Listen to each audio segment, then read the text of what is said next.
제7과 소명을 이루기 위하여 두 번째 비디오입니다. 첫 번째 비디오에서 소명을 이루기 위해서 철저한 헌신의 각오가 필요하다고 말씀했습니다.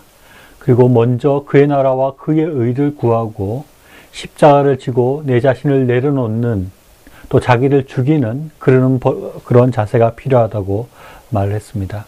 그리고 이런 일들은 당위로 하는 것이 아니라 복음에 대한 열정을 가지고 예수님에 대한 뜨거운 가슴, 뜨거운 사랑을 가지고 할 수 있는 이런 영적인 충만한 상태가 필요하다고 말을 했습니다. 그런 철저한 헌신과 또 뜨거운 영적 상태를 유지하는 데 중요한 것은 서로를 돌아보고 격려하고 또 서로 힘을 내도록 복돋아지는 그런 좋은 공동체를 가지는 것이 필요합니다. 히브리서 10장 24절로 25절 말씀 보면 서로 돌아보아 사랑과 선행을 격려하며 모이기를 패하는 어떤 사람들의 습관과 같이 하지 말고 오직 권하여 그날이 가까움을 볼수록 더욱 그리하자라고 말하고 있습니다.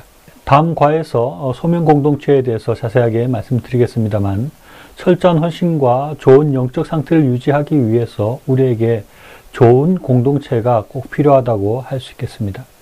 하나님 나라 백성과 세상의 백성들은 다를 수밖에 없습니다. 소명을 따라 사는 사람과 본능과 물질을 따라서 사는 사람들은 이질적인 요소가 너무나 많고 많이 괴리될 수밖에 없습니다.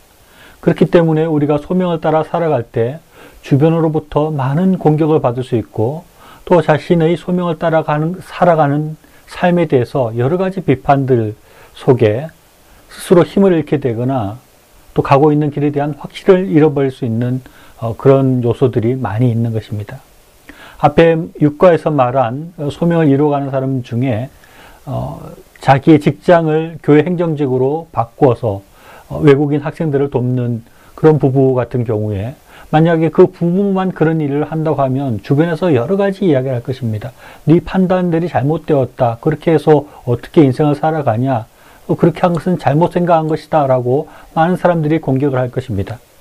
그러나 만약 그런 부부와 같이 그런 결단을 하고 소명을 따라서 살아가는 사람들이 여러 사람들이 있게 될 때 서로를 바라보면서 내가 가는 길이 잘못되지 않았다는 것을 확인할 수 있게 되고 힘을 얻게 되고, 또 자기가 하고 있는 그 삶의 모습들이 지지를 받게 되어서 더 열심히 그 사역들을 잘 감당할 수 있을 것입니다.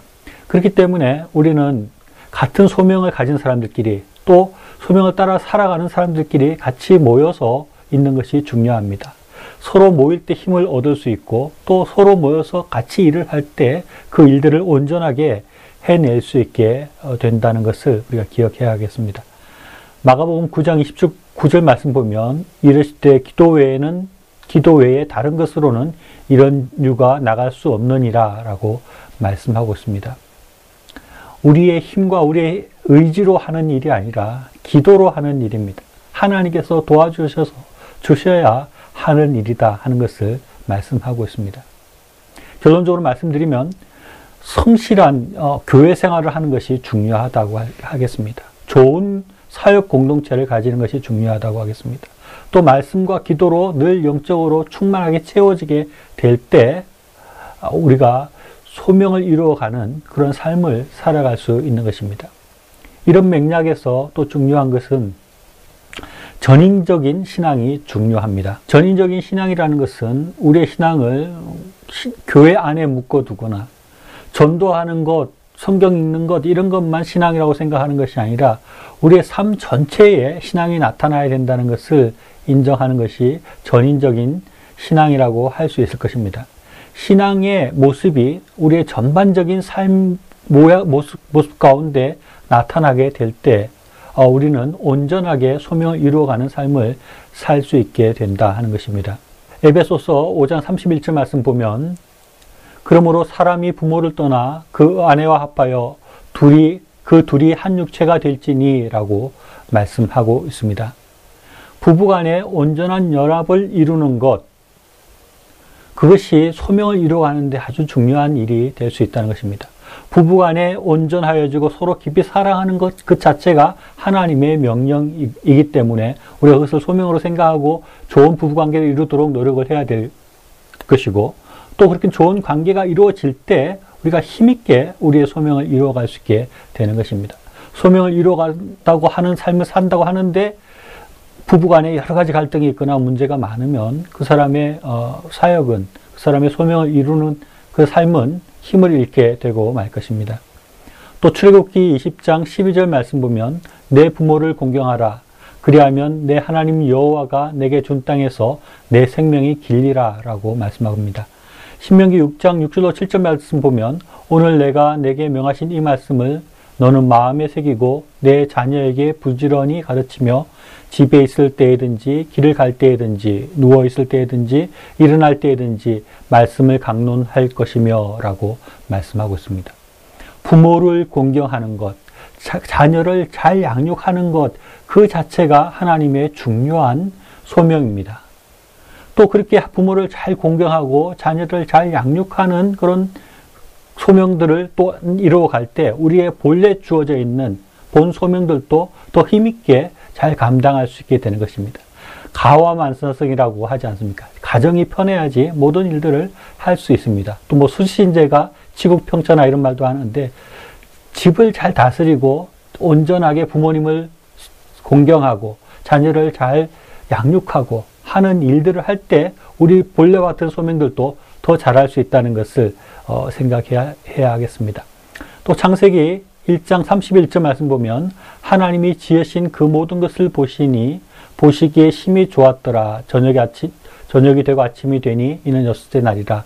이렇게 말씀하고 있는데 하나님께서 이 세상을 창조하시고 난 뒤에 이 세상을 보시기에 아주 좋았다, 아름답다 이렇게 말씀하는 것입니다.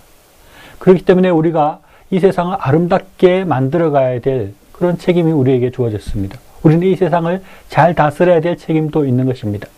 그것도 역시 우리에게 소명일 수 있습니다. 그리고 그런 좋은 주변 자연 환경이 있을 때 우리가 더욱더 우리의 소명들을 잘 이루어갈 수 있게 될 것입니다. 골로새서 1장 20절 말씀 보면 그의 십자가의 피로 화평을 이루사 만물 곧 땅에 있는 것들이나 하늘에 있는 것들이 그로 말미암아 자기와 화목되게 되시기를 기뻐하심이라 라고 말씀하고 있습니다.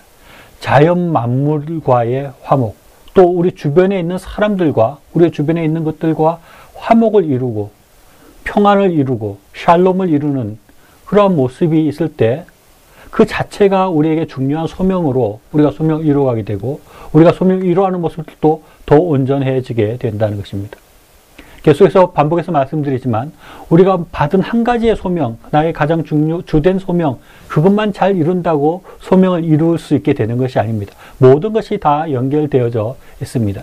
우리가 부수적으로 받은 소명, 또 작은 소명이라고 생각되는 그런 조그만 소명들까지 같이 함께 이루어갈 때 우리가 온전하게 소명을 이루어가는 사람이 될 수 있고 우리가 본래 맡은 가장 중요한 핵심 소명도 이룰 수 있게 된다는 것, 우리가 그런 부분들을 잘 생각할 수 있어야겠습니다.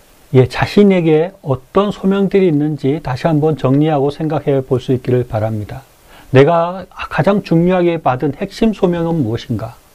또 내가 가정에서 내가 해야 될 소명은 무엇인가?